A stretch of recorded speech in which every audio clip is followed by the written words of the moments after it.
जय श्री राधे। पूज्य श्री सद्गुरुदेव भगवान के चरणों में प्रणाम। पूज्य श्री राधा बाबा जी के प्रवचन से लीला चिंतन ध्यान से अवश्य भगवत प्राप्ति होगी, अगर आप इस तरीके से करें।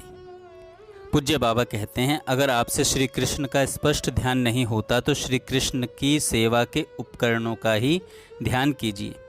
भावना कीजिए भगवान को धूप दे रहे हैं।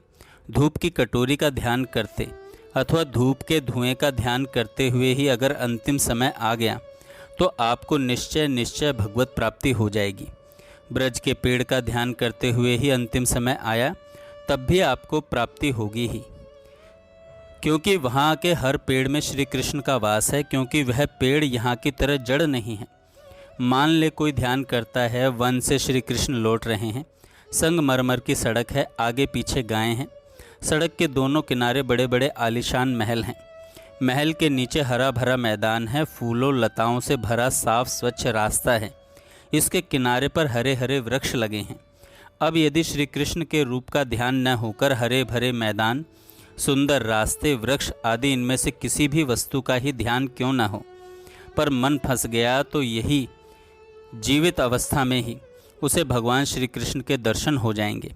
साधना पूरी होने के पहले ही मरना पड़े तो मरते समय चाहे किसी भी वस्तु का ध्यान क्यों न हो, यदि वह भगवत भाव से भावित वस्तु है, चाहे पेड़ पौधा ही क्यों न हो, तो उसे निश्चय ही भगवान की प्राप्ति होगी।